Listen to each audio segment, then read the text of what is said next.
I would like to introduce somebody who I first need to know by show of hands, how many of you are members of the AFPC? Lots of you, great. If you agree with what I'm about to say, and even if you're not a member of the AFPC, if you agree what I'm about to say, when I give you the signal, I want you to give a warm welcome to somebody here. And it's not you, Mr. President. You come in a second. Nancy Kamel, our chairwoman, is, in my opinion, just a walking miracle. And here's why. In the time that I've been a member of the AFPC, the amount that we've grown, the influence that we have, the services we provide our members is absolutely riveting. And if you agree that the person that I'm about to welcome to the podium to say a few words, if you agree that Nancy is all the things that I've just said, please join me in, as we welcome her to the podium, in applause.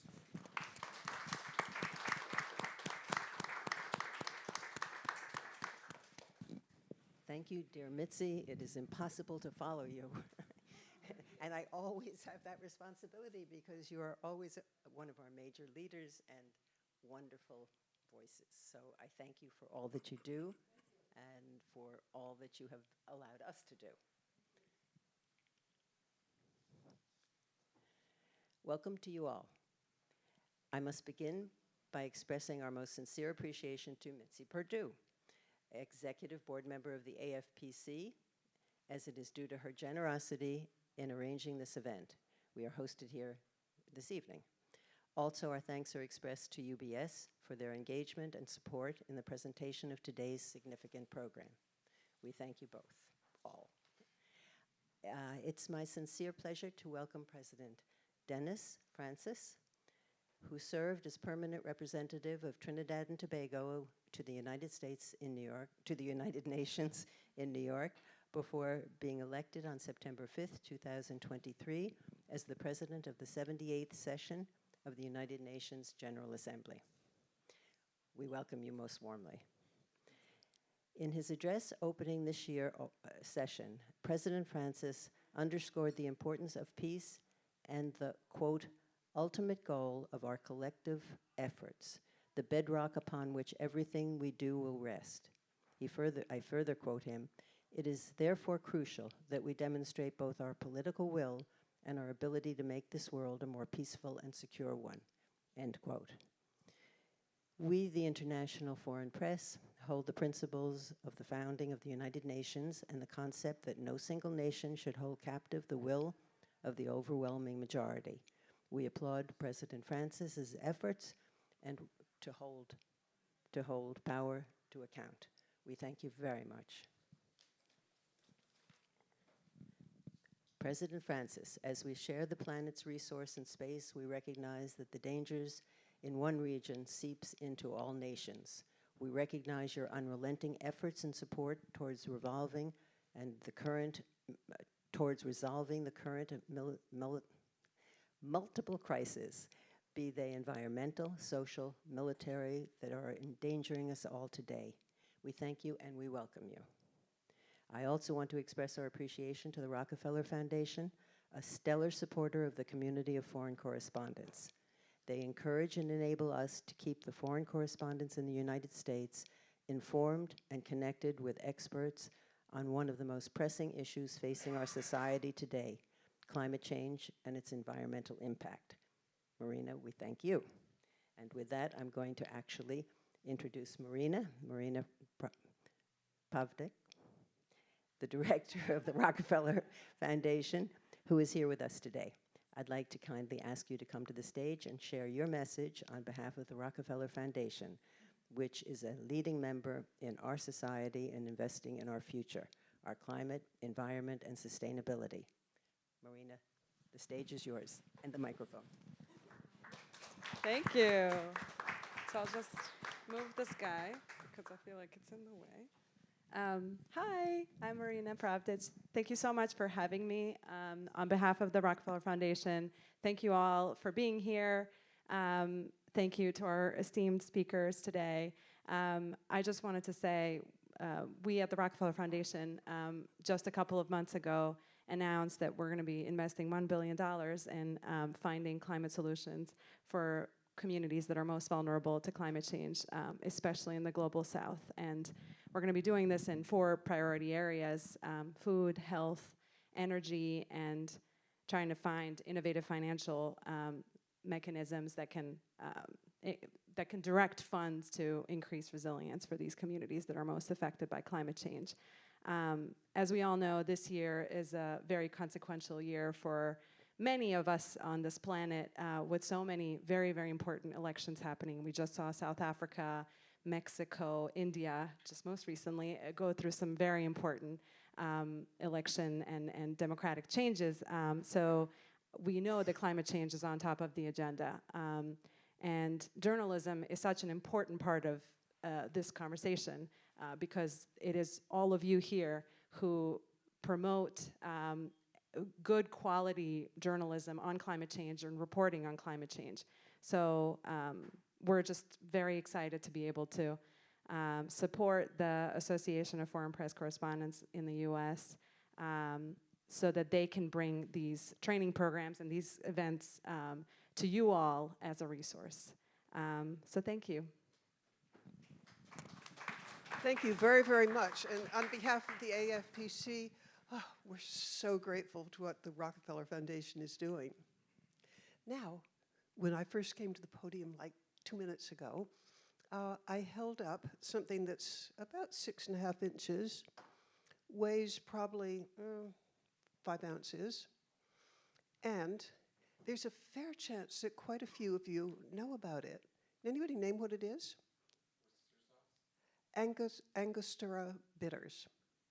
And what it has to do with, I know you know, what it has to do with Trinidad Tobago is if you have had like a whiskey sour, a Manhattan, a pisco sour, a stormy night, a champagne cocktail, you've had this. But the only place in the world that makes it is Trinidad Tobago. What's special about it is it may be small, but it has a very big influence, which makes me think of our speaker. Because you come from Trinidad Tobago, but it has a huge influence because so many of the issues that your island country is up against, things like climate change, hurricanes, sea level rise, or how about for safety and security? If you don't manage like multilateral relations, Trinidad Tobago would not have the safety and security it has today. And so I feel our speaker today has since the cradle has been up against the kind of issues that he's followed the rest of his life as a public servant, whether he's an ambassador, whether advising his country. And the great thing is that although he started out small in an island, he now influences the whole world, and the world is the better for it. And on behalf of the AFPC, we're as grateful as people can be that you're taking the time to speak with us. And I'm going to start off with a question. I'll sit while I do it. Your audience, a lot of the people, it's going to be an easy question. All my questions are softballs. No, the question that I have for you is addressing members of the foreign press in the United States. We represent more than 100 countries. In fact, let me ask Thanos. Thanos, how many countries does AFPC represent? More than 100, good. We represent more than 100 countries. What advice would you give them? What would you like them to focus on I'm going to give you this question in several forms, but the first one is working with, the United Nations does not function if it isn't able to navigate this very complicated sea of multilateral agreements. What should we be thinking about that maybe we're not? What should we focus on more? Or what that we're already doing, should we do more of? And it's to support multilateral agreements. That's a very easy question to answer. I knew it. but there are some complications. It's easy to answer because what the world really needs to be focusing on now is to get good, solid, enduring solutions to critical problems, the magnitude and scope of which are too large and perhaps too complex for any single country or group of countries, regardless of how wealthy, regardless of the size of your military arsenal, regardless of your manufacturing and technological capacity, to solve on your own.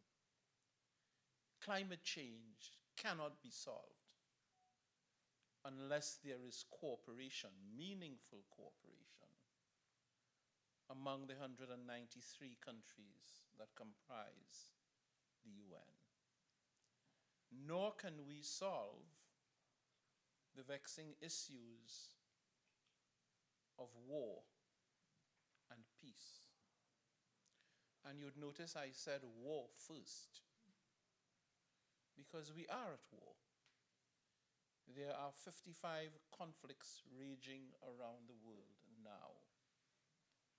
35 of them, unfortunately, in Africa. So we are in a very troubled period.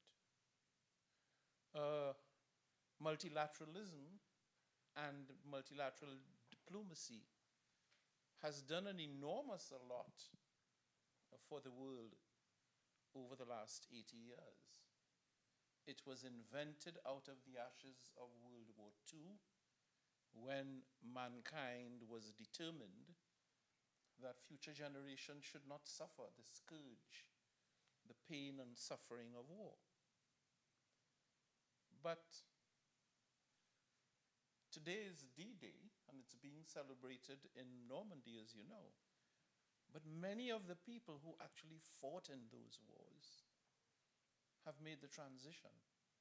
We're in a new generation, one that to a large degree is full of hope. The technology has so changed everything that there's almost a sense nowadays that nothing is impossible anymore.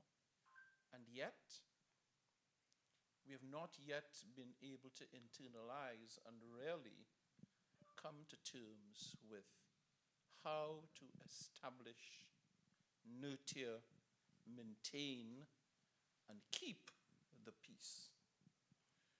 And peace is extremely crucial because those of you who follow the markets will know this.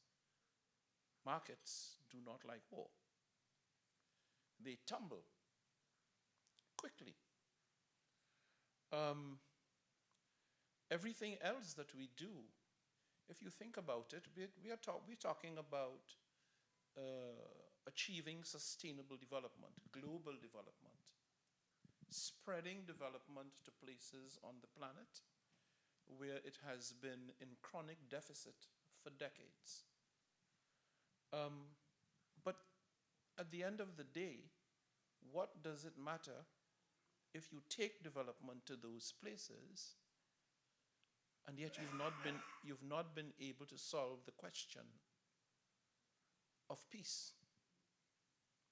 If people are going to be the victims of military aggression and war, what does it matter that you're talking about educating young girls in Afghanistan? What does it matter when you try to address health issues? You know, we have one now, which many of you may not be quite seized of. It's costing 5 million lives each year, and yet it's not yet in the headlines. Antimicrobial resistance. Drugs, antibiotics that can no longer mend our bodies because of misuse, excessive use, abuse.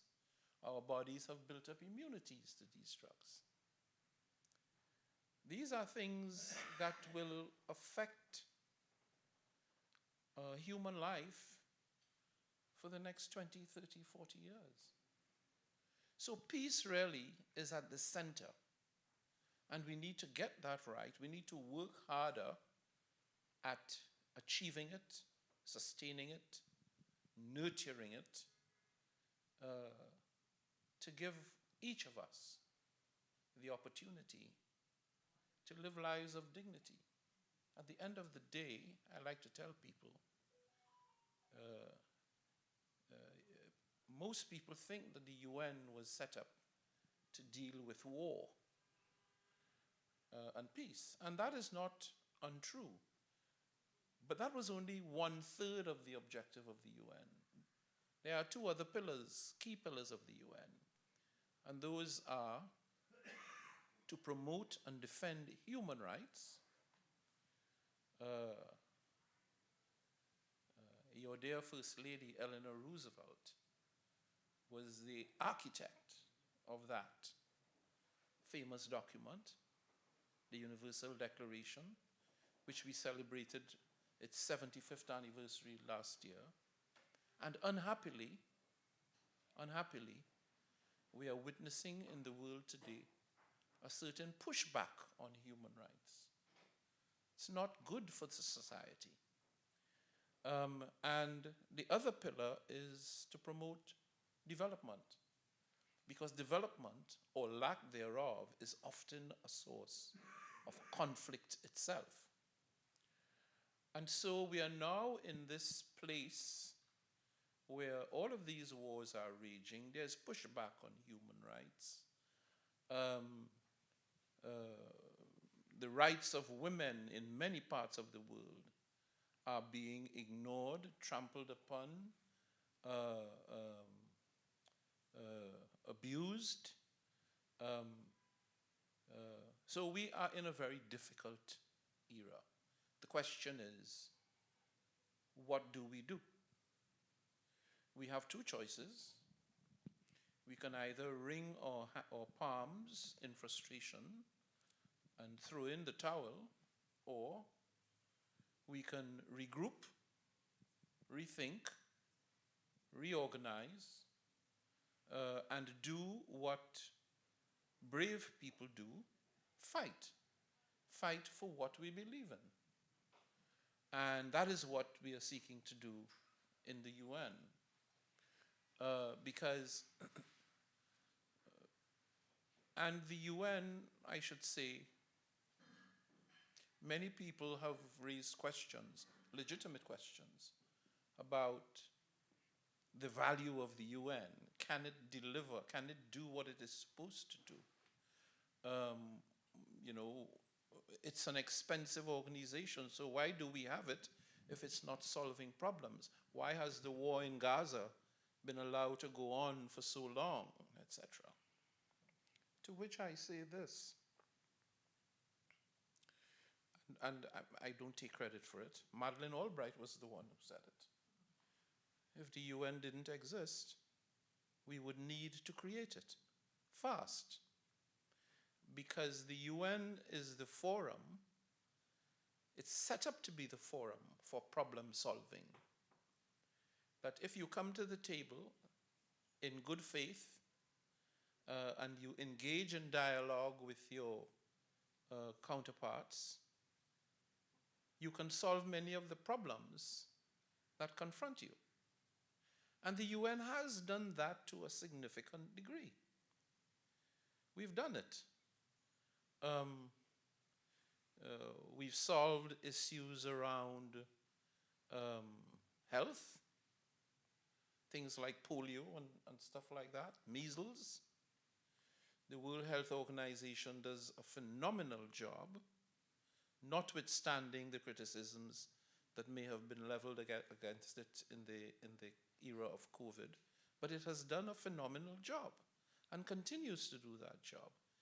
The Food and Agriculture Organization has really made an astounding contribution to the welfare and well-being of mankind, using Professor Norman Borlaug's work in the 1960s to quadruple food production all around the world.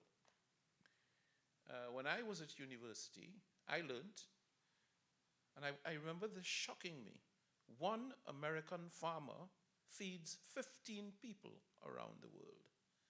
And that was before the days of supercomputers and all of these things. I don't know what the figure is now, but I'm quite sure it's huge. It's probably one American farmer feeding 30 or 40 people. The latest I heard was one feeds 80. And There you go. and that is from a couple of years ago. So There you go. So we've made extraordinary progress.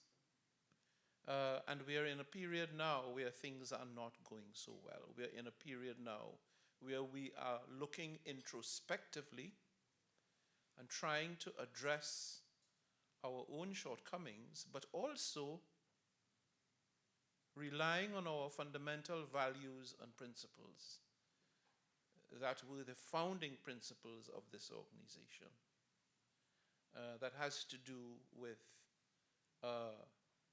the primacy, above everything else, of the human person, the dignity that attends and that defines being human, and what that creates for a society and a civilization that is worth fighting for.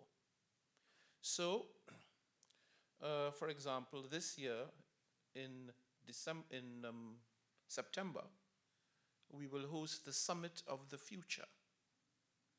We are trying to look down the road to see what will be the challenges that will confront human society and how we need to position society to cope with these challenges. Because we are very aware technology is changing by the minute, as you know, and as the technology changes, there's an impact, an immediate impact on society, on people, on how people think, how we live our lives. So for example, 2 years ago, no one was speaking about it, but now you cannot turn on the television or read the newspaper and there isn't a reference or an article, an op-ed on artificial intelligence. We're considering that in the UN, what it will mean. No doubt artificial intelligence can contribute significant benefit to the way we live our lives, our quality of lives, our ability to maybe extend life. But it comes with risks. So the question then becomes, how can we harvest the best of artificial intelligence while at the same time insulating society from the risks, minimizing the potential threats that will accompany this technology? I recently encountered someone, a professional, very professional, techie type guy, who told me something shocking. And I'll share it with you. He said to me, Ambassador, I'm sure you were not aware that artificial intelligence has the power to allow you to commit murder undetected, remotely.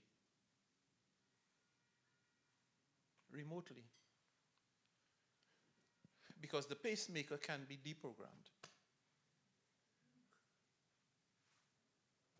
It can be deprogrammed, and they will never be able to identify that this was something contrived. It would appear it's just a normal malfunction. That's what I'm talking about when I talk about the risks. So society has to make these choices. We are confronted with these choices because we may well need, I think we do need artificial intelligence.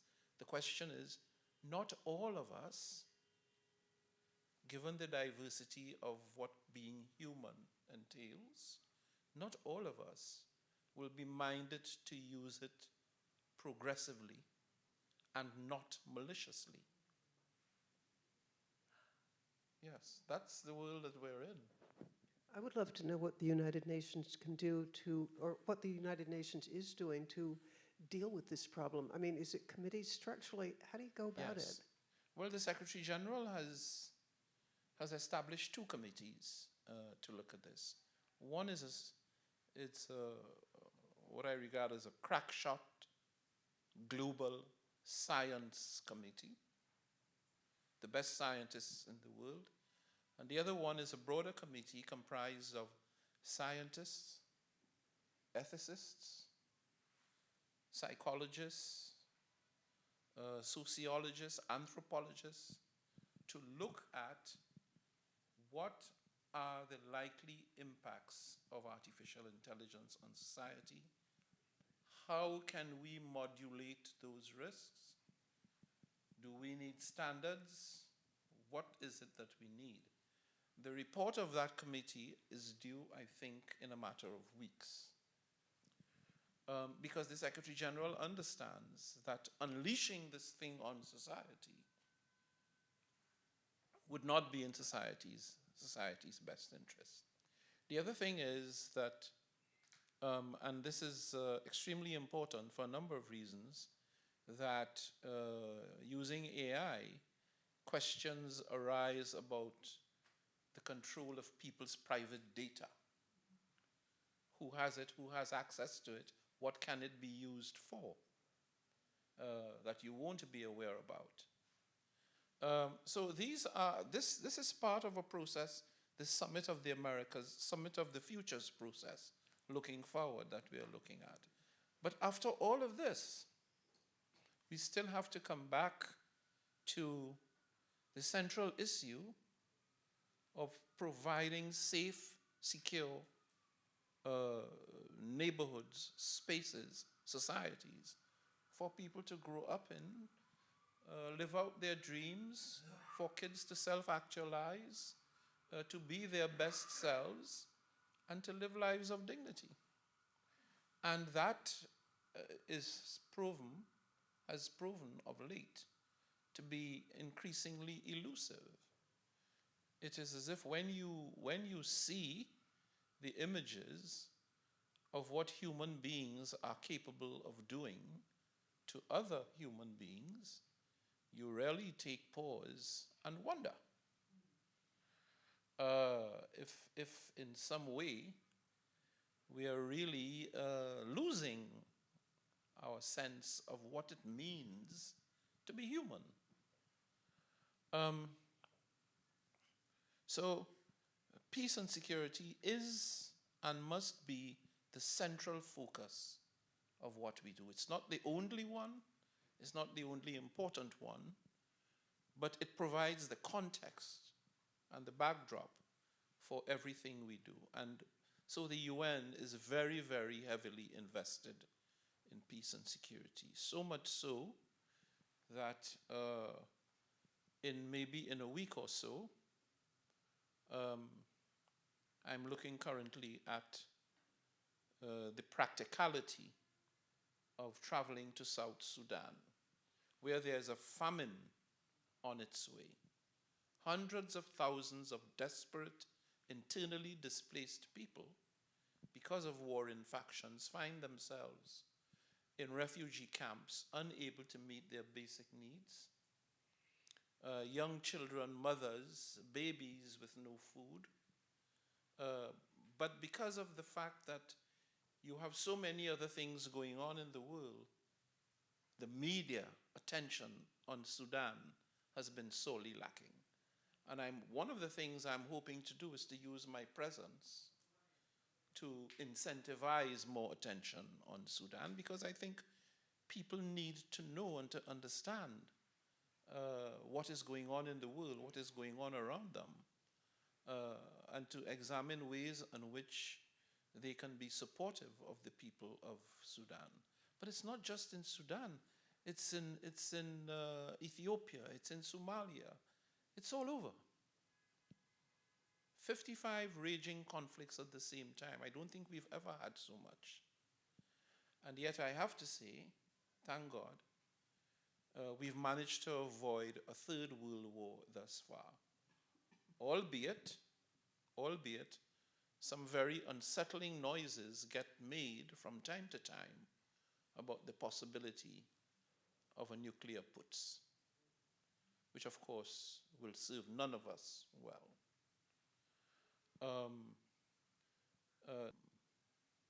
The Ukrainians show no signs of giving up on any portion of their territory.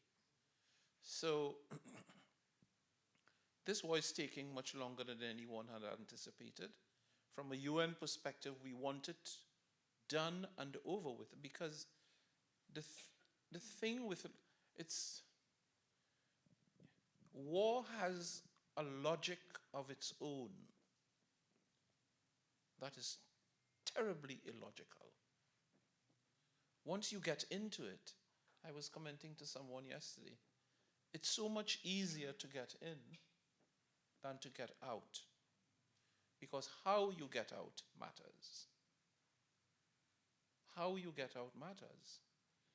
No leader wants to be seen by his peers as weak or indecisive or easily influenced. If you lose, you probably want to lose with some dignity. So the climb down, how you get off that high horse, is important, becomes important in the psychology of leadership. And so it's very much easier to get into it than to get out. Some people never recover from the fact that the manner in which they got out was not terribly impressive. But war creates its own logic, because once you're in, you get sucked in deeper and deeper and deeper. It becomes all about vanquishing the other side. And so the human cost and other costs progressively take on the value of sort of collateral damage. How human beings on this planet can ever be considered collateral damage is something that I will never be able to understand or accept. And I don't think the UN either, because this planet is all about us. It's all about us. So, now mind you, there are wars that are unavoidable. Let's understand that. There are wars that are unavoidable. There are wars that have been approved by the UN in the past. It's a long procedure. But you don't go there unless everything else has been exhausted. So war per se is not the issue. Sometimes it is the only way to deal with an aggressor. But you avoid going to that place for as long as you can, because no one really wins. No one wins. There are no winners, there are no losers. Everyone suffers the pain and the dislocation. Every time you go to the supermarket, whether you realize it or not, you're paying for the war in Ukraine. Every time you go. Because it's affected global food supply. The supply chains have been disrupted. These things cost. So you don't have to be in the theater of war to live the effects of war. We are living them now. And so the objective has to be to try and get good, strong solutions. The UN is not the problem. People tend to overlook the fact. There are 193 states in the UN. And the UN Charter provides the framework, the rules. Well, the rules are there for the benefit of all of us. And we benefit from the rules every day, even if we are not at war. The problem arises when a member or some members decide that they're going to break the rules and believe that they can walk away from it, that there will be no consequences. If everyone followed the rules, we'd be living in utopia. There would be no tensions, no stress. But being human and imperfect, there are times when some of us decide we are going to ignore the rules in favor of our own national interests or ambitions. And so Russia invades Ukraine, violates the territorial integrity of a sovereign state. Now, for most countries in the system, like mine, a small country, 1.3 million people, no army to think of. I mean, we have a military. It's never been tested and hopefully never will. But it's there. The guarantee that we have of our sovereignty and our right to exist and to exercise jurisdiction over the territory that is Trinidad and Tobago comes from the law, the international law, that specifies it is unlawful for one country to invade another. So of course, in that configuration, Trinidad and Tobago would give its support to Ukraine. Because if you don't,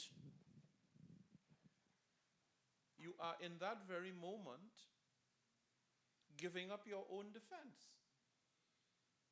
So the law is there to defend and to keep all of us safe.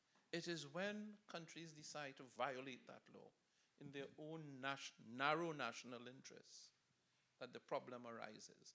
And then people say, the UN has failed. It's not the UN, it's the member states.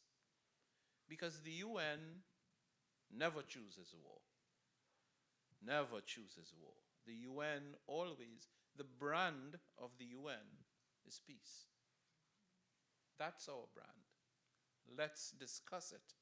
Let us find a way out of this conflict that potentially threatens the peace, so that we do not need to resort to war. That's basically what the UN says and what we work for. Of course, that requires the agreement of both sides. And that agreement doesn't always happen. A la Gaza now. You would know that President Biden and some of the key players in the region have put on the table an agreement that would lead to a ceasefire. It's not yet been accepted. We wait every day in hope that it will be accepted, because with every passing day, lives are being lost in that conflict on both sides. The pain continues, the anguish continues, and it affects us. We may not be aware of it, but it affects us, because when you turn on the television and you see the images, that offends your sensibilities as a human being. You're affected. Kids ask questions that are difficult to answer because they don't quite understand. The General Assembly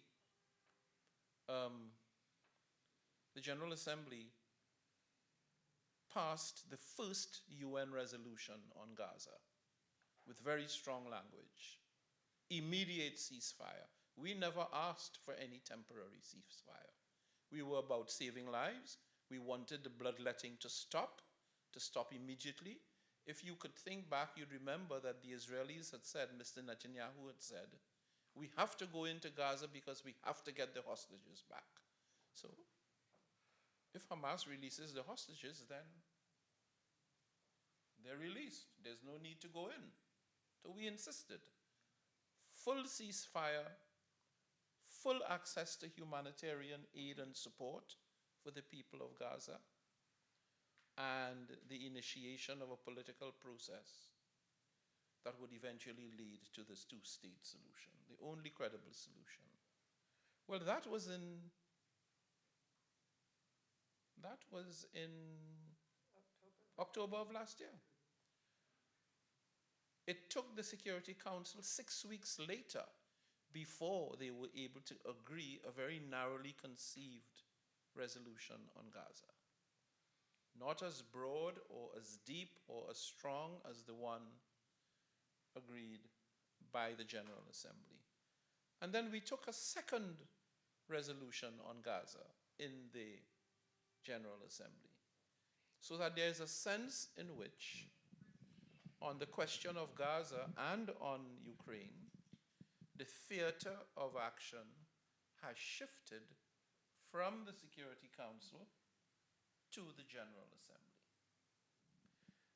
Now, but the General Assembly's involvement, of course, is regulated by the rules, because we are not the primary chamber responsible for peace and security. That responsibility resides with the Security Council. But the Security Council now is in a state, an excellent state of paralysis. You cannot get a whole lot in the way of peace and security out of the council. It's very unfortunate, because I think individually, when you speak to council members, they understand the weight of the responsibility they have. But the politics, you can't avoid it. And so we are in this phase. It complicates everything, but we are not giving up hope at all. We are doing our best to rebuild trust and understanding in the United Nations, in the General Assembly, and in the Security Council. I convene from time to time. You know, one of the problems in working in large bureaucracies and organizations is that the size and magnitude of the organization often inhibits good interaction. Because the conference room itself becomes a place where people simply come, regurgitate positions, and leave. They don't engage meaningfully. So I've started to have early morning meetings, 8 o'clock in the morning, Chatham House rules, say what you like, it's not going to be recorded, and let us address some of these issues as individuals, to see whether perhaps we can identify the kernel of an idea that we can work upon to take us to a solution. And you would be amazed at the difference. This is so exciting. By the way, I want to return exactly to that, but I did promise our audience at some point that I would talk about landmines. Yes. This, for those of you who don't know, is it's something that often is used against children. It has a very small explosive charge. It's enough to take a foot off but not kill the child. I have read that the United Nations has a whole part of the United Nations dedicated to combating landmines.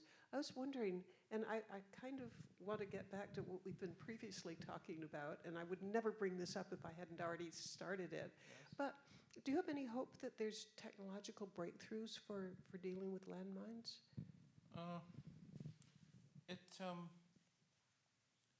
I hope, we hope that such breakthroughs do exist, but thus far, there's not much evidence of that at all. I mean, there are countries in the world where, in fact, the permanent representative of Vietnam told me recently that there was a section of Vietnam that was very heavily mined. They've now been able, after all of these years, manually to remove these mines. And that area has now become one of the most agriculturally productive areas of Vietnam. It's under rice cultivation, providing jobs, livelihoods, and income for the people in that region. But it takes a long time to do that. And there are several countries in the world that suffer this fate. You would have been to Switzerland, no doubt, and seen the chair. My brother-in-law was the American ambassador to the United Nations mission in Geneva. Yes. Okay. So, yes. Yeah. It's worth going to see the chair because it's really very dramatic, and it encapsulates just in one visual the fate of so many hundreds of thousands of people who have had limbs lost and lives disrupted because of landmines. By the way, I have promised and committed to the group that we end at 6:25. I want to ask you a concluding question. Please. What gives you hope? Hope? Yeah, because there's so many difficult things that you've I'll tell mentioned. How do you sleep at night? How do you keep from giving up? For a long time in the initial stages of the Gaza war, I didn't sleep at night. Because I could not help thinking, here I am in the cushy warmth under this comforter. These people are out in the elements with babies, with children. I just couldn't fall asleep for many, many nights. Now it's a little better. I get about 3 hours sleep per night. But, I'm glad I'm not your mother. I'd be nagging you. But I'll tell you what motivates me, what gives me hope. The young people. The young people. Every time I travel officially, I make an extra effort to engage with young people. And I see the promise, I see the excitement, I see the hope. They want to do great things. They want to make a contribution. They're very confident, very self-assured. They want a better world. They want to be allowed a chance to define what kind of world they will live in. And they have that right, because they will inherit the world. Most of them, very progressive. They send me, we have a link on our website, Ask the PGA, so they can write in questions, and we guarantee them a response within 48 hours. Wow. We get floods of questions because they really seem to have a different take. They have this all-powerful, very highly motivated strength that gives them the sense, we can do this, we can solve this, and that is precisely the attitude that we need. Well, as we conclude, and I figure that we have about 1 minute for concluding, I want to make a comment which involves all of you. We practiced this when we were talking about our beloved chair. If you agree with what I'm about to say, I want you to do something that's never been done in this room before. I want you to show your appreciation, but not until I give you the signal, which is going to be, I'm going to count to 3. But if you agree that our speaker has done something which is, well, I have to explain a theory of life that I have. My theory of life is that the greatest gift one human being can give another is inspiration. Because it's inspiration that energizes you.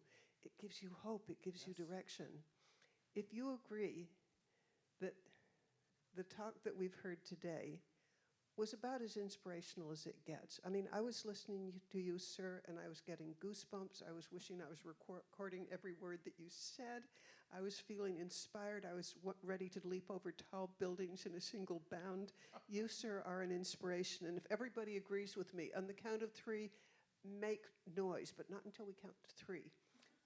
You have a job, Mr. President. I do? Oh, you do. The count? You can count, but Okay. your bigger job is to just appreciate the love that's coming your way. All Count right. with me. 1, Count 2, 3.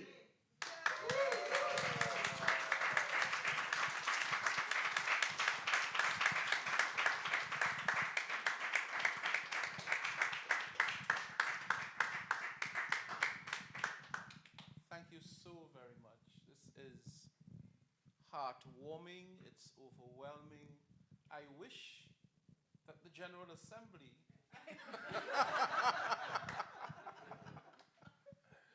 could be as enthused as you are, but many of them are. Many of them are, I have to say. Thank you ever so much for the opportunity of On spending behalf this of time with everybody, you. thank you for taking the time. And as I said, I'm ready to leap over tall buildings in a single bound, supporting what you do, sir. And if I may, I'd like to do one final thing, which is to complete something that you initiated. You know, as a young diplomat, I was schooled by some of the finest, and they would always say to me, now remember, anything you do, you must always remember to square the circle. Yes. So I'm going to square the circle.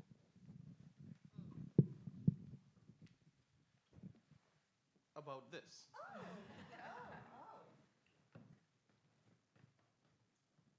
No one alive knows the full recipe for this product. It's a mystery. There are only 5 people. They're called mixers. Each one knows the ingredient that he or she goes into the secret room and adds. No way. The other 5 do not, the other 4 do not know. This is the only aromatic bitters produced in the world. And I tell you, it's a flavor enhancer. So tomorrow morning, just put a dab, it's a dab, that's all you need, in your orange juice. It will make all the difference to your palate. Trust me. It's a secret. Love it. And it's also been given a